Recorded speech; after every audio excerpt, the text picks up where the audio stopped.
This Am I the A-hole thread is over a year old. I don't know if there was an update, and it doesn't matter because we're using it as a teaching tool. I had to get my triple strands of pearls for this because, dude, this had me clutching my pearls. Am I the a-hole for refusing to let my boyfriend have my bank account info to make a purchase? Ladies, everything you hear in this is to not be done. This is opposite day. This is advice that is opposite day. Don't do any of this. Okay, here we go. She's 31. Okay. I have been with my boyfriend who's 37 for 8 months. He has 3 kids and is a single dad. We're on pretty good terms regarding almost everything. When it comes to money and spending, we take turns and invite each other out weekly. We don't live together. Several times he had me pay for his kids' purchases. I didn't make a big issue of it for the sole reason that those purchases were relatively small. All I had to pay was $30 to $60. This is encroaching little by little. That's what that is. The other day, he called me while I was at work and sounded like he was in a hurry. He said he just found a gaming device that he's been looking for so long and he wanted to buy it for his oldest son. I asked, what does that have to do with me?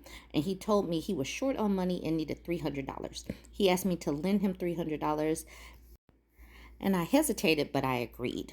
He asked me for my bank account info so he could pull the money, but I refused and told him to wait for me till I get there. He insisted and said he'd handle it. All I had to do was just send him my bank account info after I ended the call with him. His insistence made me uncomfortable, so I still said no and told him to either wait or I won't pay. He got mad at me saying he didn't get why I was acting like this. He got so loud and I had to hang up. I found him sitting outside after I went home. He was waiting for me and was extremely upset. He asked why I didn't just send him the account info so he could pull the money we agreed on. I told him I don't feel comfortable letting anyone have my personal info, especially when it comes to finances. He got offended and said, I'm not just anyone. I'm your effing partner. Then he went on a rant about how he ended up not paying for the gaming device after looking for it for so long, and now his kid is mad at him and it's my fault. This is what gaslighting is. This is an example of gaslighting, and it's a good one. We had a fight and he left, and he told me I'd better have an apology for him and his son next time I call his phone. I haven't called yet, but I feel like I acted stupidly and irrationally. I think I should have just given him the info he asked for. I don't know if I made the right decision. I don't know if this man was a narcissist, but this is definitely narcissistic behavior. This is what people do. They make things your fault, and then they make you question yourself. That is precisely what gaslighting is. Gaslighting is a manipulation tactic having you question your own sanity. There'll be a part 2 for the update of. Okay, so we left off with that Am I the A-hole thread where the woman is now questioning if she was wrong because she didn't give her bank account information to her boyfriend. So that's where we left off. Gaslighting, manipulation, that's what happened. Okay, so here's the update. She says, wow, so I left this thread after the first hour, but I got back to hundreds of people engaging. Wow. I'm just amazed. And since many of you wanted to know what happened, I went to his place and talked to him and his oldest son. Turns out the gaming device thing was a lie. He wanted the money for something else, to help pay for one of his buddies' car repair. I was shocked when he confessed and said that he had to lie to make it about his kids to get me to lend him money.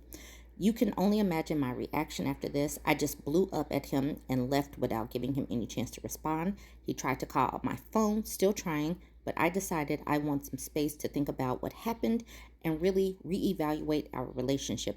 It's true that he had me pay for his kids in the past, but after what I found, I wouldn't put it past him that those $30 to $60 purchases weren't for his kids. So this dude is a liar. She's saying that he's a lie, and now she has to go home and think on it. Okay, so she goes in to say she needs some space and quiet. She's busy with work and she does her best to stay focused. I, quite frankly, am no longer sure if I could move past this. It's just so unsettling that he has no issue lying to me and using me for money like that. I love the kids. I adore them. But him, he's hurt me with what I did. I'm not sure I could come back from it. I might just be upset right now and would need time. I don't know. Yeah, I'm just going to do a lot of thinking regarding this situation. The fact that she's so unsure shows me the levels of manipulation. That dude really had her mind discombobulated and twisted and turned to where she really thought that she has done something wrong. Ladies, Study this kind of thing. Study narcissism. Study narcissist. Study narcissistic behaviors, because manipulation tactics will have you questioning your sanity. And that is how they get you to do what they want you to do. This reverse psychology, they have it down to a science. I believe it is ingrained on some of their brains. She was lied to. She knows she was lied to, but she's still questioning herself. That is some kind of power, some kind of witchery, some kind of wizardry. I don't know, but I want no parts of it, and I want you guys to have no parts of it. Also, just stay away from men with the kids, especially if they are already having issues with taking care of those kids financially, no matter if he was lying or not. Stay away from them. Just full stop. Just don't. Y'all jump in the comments. Tell me what you think. Like, comment, share.